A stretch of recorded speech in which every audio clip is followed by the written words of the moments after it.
మాజీ ముఖ్యమంత్రి నాదెండ్ల భాస్కర్ రావు కన్నుమూశారు. కొంతకాలంగా అనారోగ్యంతో బాధపడుతున్న ఆయన హైదరాబాద్లోని కాంటినెంటల్ ఆసుపత్రిలో చికిత్స పొందుతూ తుదిశ్వాస విడిచారు. 1935 జూన్ 23న గుంటూరులో నాదెండ్ల భాస్కర్ రావు జన్మించారు. నాదెండ్ల భాస్కర్ రావు వృత్తిరీత్యా లాయర్. కాంగ్రెస్ పార్టీలో చేరి రాజకీయాల్లోకి అడుగుపెట్టారు. భాస్కర్ రావు 1978లో విజయవాడ తూర్పు నియోజకవర్గం నుంచి ఎమ్మెల్యేగా గెలిచి చెన్నారెడ్డి ముఖ్యమంత్రిగా ఉన్న సమయంలో మంత్రిగా పనిచేశారు. 1982లో ఎన్టీ రామారావు తెలుగుదేశం పార్టీ ఏర్పాటు సమయంలో ఆయన వెంట నడిచారు. 1983లో టీడీపీ ప్రభుత్వం ఏర్పాటు కాగా ఎన్టీఆర్ కేబినెట్లో నాదెండ్ల భాస్కర్ రావు ఆర్థిక మంత్రిగా పనిచేశారు. 1984లో ముఖ్యమంత్రి ఎన్టీఆర్ చికిత్స కోసం అమెరికా వెళ్లిన సమయంలో రాజకీయ పరిస్థితులు మారిపోయాయి. అప్పుడు నాదెండ్ల భాస్కర్ రావు కొంతమంది ఎమ్మెల్యేల మద్దతుతో ముఖ్యమంత్రి అయ్యారు. దాదాపు నెల పాటు సీఎంగా కొనసాగారు. ఆ తర్వాత జరిగిన పరిణామాలతో నాదెండ్ల భాస్కర్ రావు సీఎం పదవికి రాజీనామా చేశారు. అనంతరం నాదెండ్ల భాస్కర్ రావు కాంగ్రెస్ పార్టీలో చేరారు. నాదెండ్ల భాస్కర్ రావు 1989 ఎన్నికల్లో తెనాలి నుంచి కాంగ్రెస్ పార్టీ తరపున పోటీ చేసి ఎమ్మెల్యేగా గెలిచారు. 1994 ఎన్నికల్లో ఓడిపోయారు. 1998లో ఆయన ఖమ్మం ఎంపీగా పోటీ చేసి విజయం సాధించారు. ఆ తర్వాత ఆయన రాజకీయాలకు దూరంగా ఉన్నారు. కుమారుడు నాదెండ్ల మనోహర్ రాజకీయాల్లోకి ఎంట్రీ ఇచ్చారు. అయితే మనోహర్ తెనాలి నుంచి కాంగ్రెస్ పార్టీ తరపున 2 సార్లు ఎమ్మెల్యేగా గెలిచారు. ఆయన అసెంబ్లీ స్పీకర్గా పనిచేశారు. 2014 ఎన్నికల్లో కాంగ్రెస్ పార్టీ తరపున పోటీ చేసి ఓడిపోయారు. 2018లో జనసేన పార్టీలో చేరారు. 2019 ఎన్నికల్లో మనోహర్ తెనాలి నుంచి జనసేన పార్టీ తరపున పోటీ చేసి ఓడిపోయారు. 2024 ఎన్నికల్లో మళ్లీ పోటీ చేసి గెలిచి ఏపీ మంత్రి కూడా అయ్యారు. నాదెండ్ల భాస్కర్ రావు 2019లో అమిత్ షా సమక్షంలో బీజేపీలో చేరారు. కానీ ఆయన రాజకీయంగా అంతగా యాక్టివ్గా లేరు.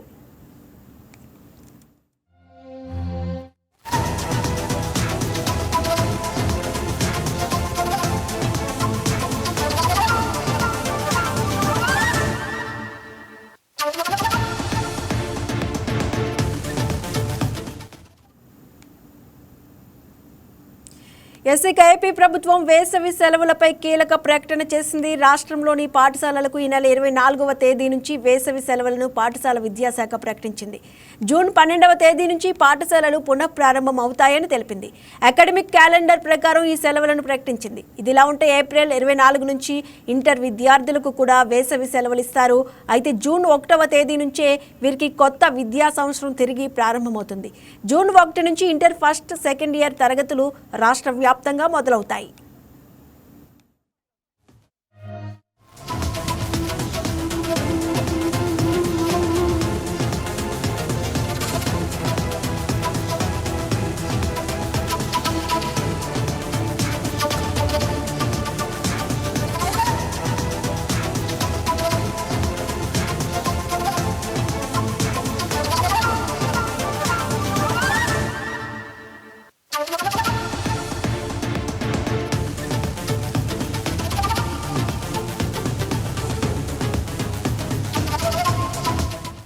వేసవి సెలవుల్లో ఎండ తీవ్రత, చెరువులు, కాలువల వద్ద జరిగే ప్రమాదాల నివారణకు జిల్లా విద్యాధికారులకు పలు సూచనలు జారీ చేసింది. విద్యా సంవత్సరం చివరి రోజులోపు అన్ని ప్రభుత్వ ఎయిడెడ్, ప్రైవేట్ పాఠశాలల్లో విద్యార్థులకు భద్రతా చర్యలపై అవగాహన సదస్సులు నిర్వహించాలని విద్యాశాఖ సూచించింది. కాలువలు, చెరువులు, నదులు, బావుల వద్దకు పెద్దల పర్యవేక్షణ లేకుండా వెళ్లొద్దని విద్యార్థులకు సూచించాలని, అదే సమయంలో మధ్యాహ్నం 12 గంటల నుంచి సాయంత్రం 4 గంటల వరకు ఎండలో బయట తిరగకూడదని విద్యార్థులకు వివరించాలని విద్యాశాఖ పేర్కొంది.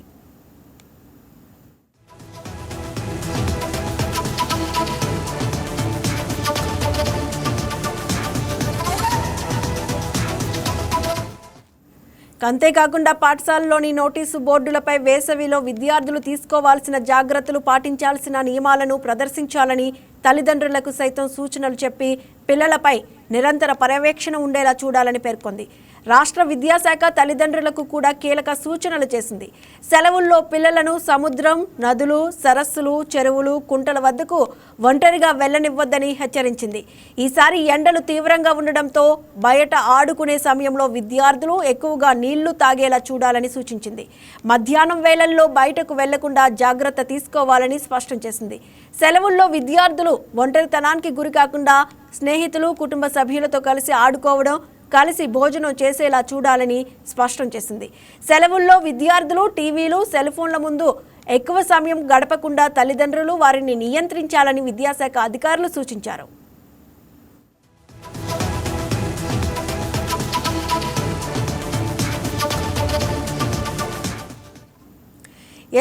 ఏపీ ప్రభుత్వం వేసవి సెలవులపై కీలక ప్రకటన చేసింది. ఇదే అంశానికి సంబంధించి మరింత సమాచారాన్ని మా బ్యూరో చీఫ్ సలాం అందిస్తారు. సలాం, రాష్ట్రంలోని పాఠశాలలకైతే ఈ నెల 24వ తేదీ నుంచి కూడా వేసవి సెలవులను విద్యాశాఖ ప్రకటించింది. జూన్ 12వ తేదీ వరకు కూడా పాఠశాలలు పునఃప్రారంభమవుతాయని తెలిపింది. అలాగే విద్యార్థులకు పలు సూచనలు కూడా చేసింది. డీటెయిల్స్ ఏంటి?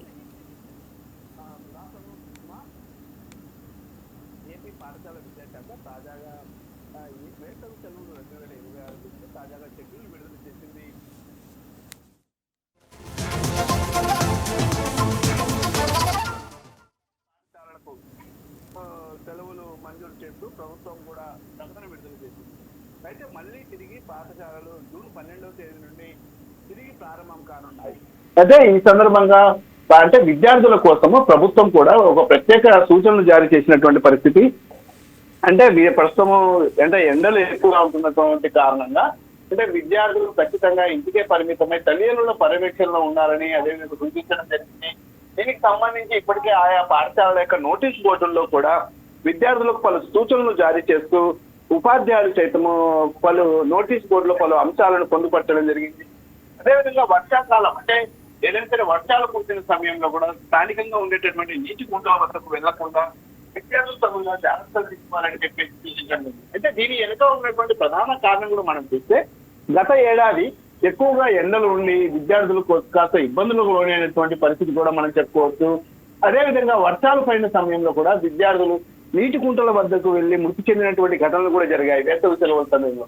అందుకోసమే రాష్ట్ర పాఠశాల విద్యాశాఖ మంత్రి నారా లోకేష్ సూచన మేరకు పాఠశాల విద్యాశాఖ కమిషనర్ ఆదేశాల మేరకు ఇప్పటికే ఉపాధ్యాయులు సైతం విద్యార్థులకు పలు సూచనలు జారీ చేశారు. అదేవిధంగా సమ్మర్ అంటే వేసవి సెలవుల్లో విద్యార్థుల యొక్క దినచర్య ఏ విధంగా కొనసాగాలి అనేటటువంటి దృక్పథంతో కూడా విద్యార్థులకు పలు సూచనలు జారీ చేశారు ఉపాధ్యాయులు. అయితే అదే విధంగా ప్రధానంగా మొబైల్ ఫోన్లకు ఎడిక్ట్ అయ్యి అంటే సోషల్ మీడియా ద్వారా కలిగేటటువంటి దుష్ప్రభావంపై కూడా ఇప్పటికీ విద్యార్థులు పలు సూచనలకు జారీ చేశారు ఉపాధ్యాయులు. అయితే తస్మాత్ జాగ్రత్త, సోషల్ మీడియా పట్ల కూడా కాస్త జాగ్రత్తగా ఉండండి. అదేవిధంగా మొబైల్ ఫోన్లకు ఎప్పుడు తరచుగా మొబైల్ ఫోన్లు చూసి మీరు అంటే ఏదైతే దృష్టిలోపం పొందవద్దని చెప్పేసి ఉపాధ్యాయులు సూచిస్తున్నటువంటి పరిస్థితి. ఏదేమైనప్పటికీ రేపటి నుండి జూన్ 11వ తేదీ వరకు సెలవులు ప్రకటించారు, 48 రోజులు. అదేవిధంగా మొత్తం 48 రోజుల పాటు ఈ అన్ని పాఠశాలకు సెలవులు ప్రకటించడం జరిగింది. అదేవిధంగా ఈసారి సరికొత్తగా మాత్రం మంత్రి నారా లోకేష్ సూచన మేరకు విద్యార్థులకు పలు సూచనలు జారీ చేస్తూ ప్రభుత్వము నోటీస్ బోర్డులో పొందుపరచడం అనేది సరికొత్తగా ఉందని చెప్పుకోవచ్చు. ఈ విధానంపై విద్యార్థులతో పాటు విద్యార్థుల తల్లిదండ్రులు కూడా హర్షం వ్యక్తం చేస్తున్నటువంటి పరిస్థితి ఉంది. సుష్మా, రైట్, థ్యాంక్ యూ సలాం.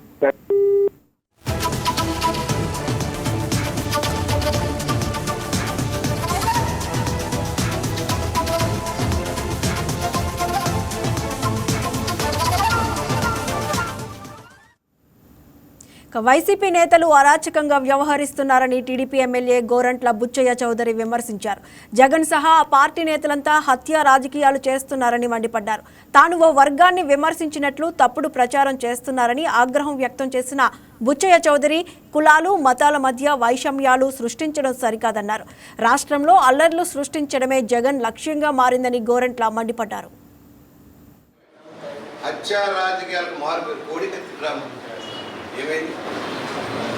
ఎందుకు సాక్ష్యం చెప్పడం లేదు? ఎందుకు కోర్టుకి వెళ్ళడం లేదు? ప్యాలెస్ తిరుగుతున్నావు, విదేశాలు తిరుగుతున్నావు, కోర్టుకి వెళ్ళి సాక్ష్యం చెప్పావు. ఓపిక తీరిక లేక నగ్న రూపం బయటకు వస్తుందన్న భయమా అని అడుగుతాము. నీ సొంత బాబాయ్ హత్య కేసును మాఫీ చేయడం కోసం సిబిఐ మీదే కేసు పెట్టిన ముఖ్యమంత్రివి నువ్వు. ఏం చెబుతారు ఈ నాయకులంతా? ఏం చెబుతారు? ఏం మాట్లాడాడు అంబటి రాంబాబు? ఏం మాట్లాడుతుంది రోజా? ఏం మాట్లాడుతుంది పేరు నాని? ఏం మాట్లాడుతుంది జోగి రమేష్? మీరు చేసిన బియ్యం కుంభకోణాలు, మీరు చేసిన మైనింగ్ కుంభకోణాలు, కాంట్రాక్ట్లో దోపిడీ, మద్యంలో దోపిడీ, అన్ని విచారణ జరుగుతున్న బాధ.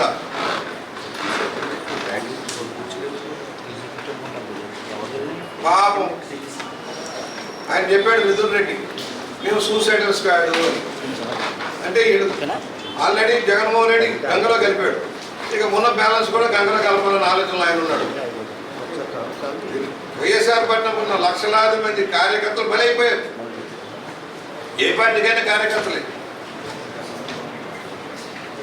ఎక్కడ దొరుకుతుందా, ఏం దొరుకుతుందా, దాన్ని రాజకీయ కోణంలో చూడటమే. ఎప్పుడైనా సాయం చేశాడే? ఏదైనా ఇన్సిడెంట్ జరిగింది, వరదలు వచ్చినాయి, తుఫాన్లు వచ్చాయి, అగ్నిమాలు, ఎవరికైనా రూపాయి ఇన్ని లక్షల కోట్లు సంపాదించారు కదా జగన్మోహన్ రెడ్డి అవినీతి అక్రమాల ద్వారా. ఎవరికైనా రూపాయి సందాయటం చూసారా? రూపాయి సాయం చేయడం చూసారా? ఏ జిల్లాలో, రాష్ట్రంలో ఆఖరి పులివెందులని ఎవరికైనా సాయం చేశారా? మేము చేస్తున్నాం. తెలుగుదేశం పవన్ కళ్యాణ్ గారు చేస్తాం. పవన్ కళ్యాణ్ గారు బాధితులను ఆదుకుంటా ఉన్నాడు, భారీ ఎత్తున సాయం చేస్తా ఉన్నాడు. నువ్వు చేశావా? ఎన్టీఆర్ ట్రస్ట్ చేస్తుంది, నువ్వు చేశారా? జేబులు నింపుకోవడమే మీ లక్ష్యం. అప్పుడే జనం మర్చిపోయారు. 2020 నెలలకే మర్చిపోయారు. మర్చిపోలే జనం. తగిన విధంగా స్పందిస్తారు. నేను చెప్పేవాడిని, అయ్యా పాపం పండుతూ ఉంది, రాబోయే రోజుల్లో ప్రపంచంలో రాబోతుందని చెప్పాను. ప్రపంచం వచ్చింది, 11 సీట్లు పరిమితం చేశారు. ఏ కులాన్ని ఎత్తావా? ఎవరైనా ఎత్తారా? తెలుగుదేశం నాయకులు కానీ, పవన్ కళ్యాణ్ గారు కానీ. అంబేద్కర్ కోనసీమ జిల్లా అయినవెల్లి విఘ్నేశ్వర స్వామిని తణుకు ఎమ్మెల్యే ఆర్మిల్లి రాధాకృష్ణ దంపతులు దర్శించుకున్నారు. స్వామివారికి 108 కొబ్బరికాయల మొక్కు చెల్లించి ప్రత్యేక పూజలు నిర్వహించారు. ఎమ్మెల్యే దంపతులకు ఆలయ మర్యాదలతో స్వాగతం పలికి ప్రధాన అర్చకులు వేద ఆశీర్వచనం అందజేసి శేష వస్త్రంతో సత్కరించారు.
ఆంధ్రప్రదేశ్ను డ్రగ్స్ రహిత రాష్ట్రంగా తీర్చిదిద్దేందుకు ప్రతి ఒక్కరూ భాగస్వాములు కావాలని నంద్యాల జిల్లా కలెక్టర్ రాజకుమారి గణియా పిలుపునిచ్చారు. ఈగల్ టీం ఆధ్వర్యంలో డ్రగ్స్ నియంత్రణపై అవగాహన ర్యాలీని జిల్లా కలెక్టర్ ఎస్పీ జెండా ఊపి ప్రారంభించారు. ఈ ర్యాలీ ప్రభుత్వ సర్వజన వైద్యశాల నుంచి కలెక్టరేట్లోని పీజీఆర్ఎస్ హాల్ వరకు నిర్వహించారు.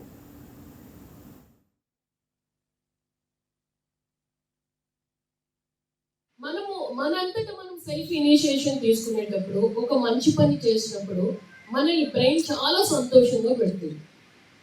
అంటే ఒక రివార్డ్ సర్క్యూట్ అనేది ఉంటుంది.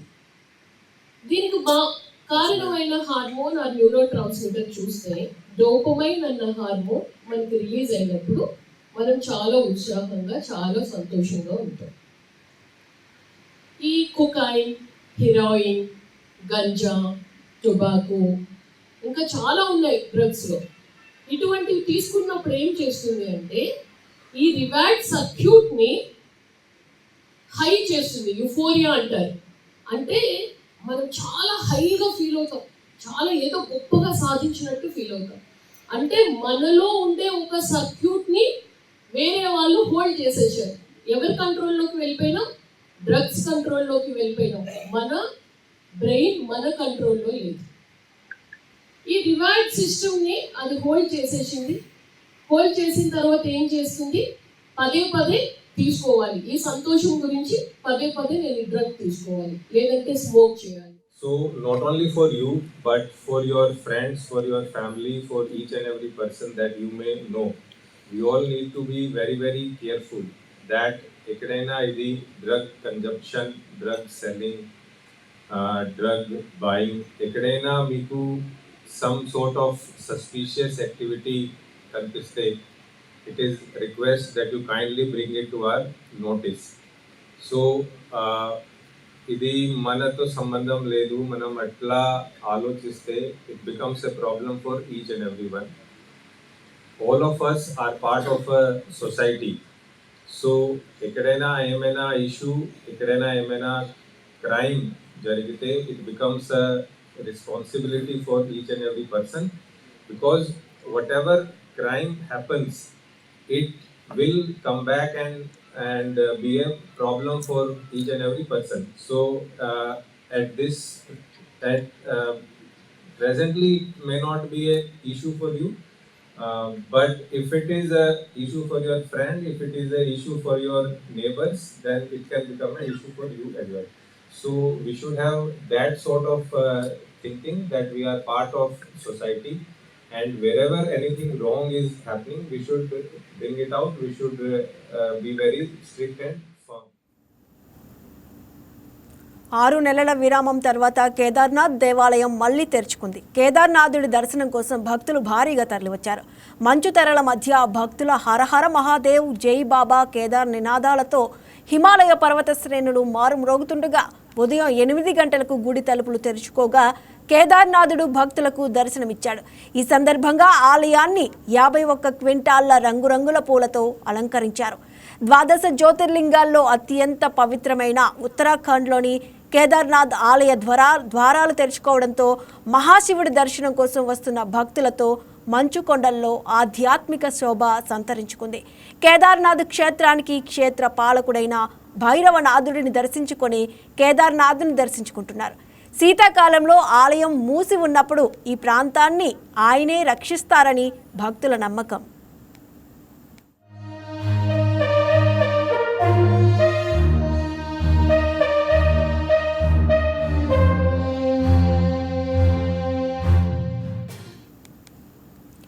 భైరవనాథుణ్ణి దర్శించుకోకపోతే కేదార్నాథ్ యాత్ర అసంపూర్ణమని, ఆయన దర్శనం యాత్రను సురక్షితం చేస్తుందని పురాణాలు చెబుతున్నాయి. కేదార్నాథ్ ఆలయంలో మొదటి 3 రోజులు కేవలం ప్రత్యేక అనుష్ఠానాలు, పూజలు మాత్రమే నిర్వహిస్తారు. సంప్రదాయం ప్రకారం ఏప్రిల్ 25 నుంచి బాబావారికి నిత్య భోగ నివేదన, క్రమబద్ధమైన పూజలు ప్రారంభమవుతాయి.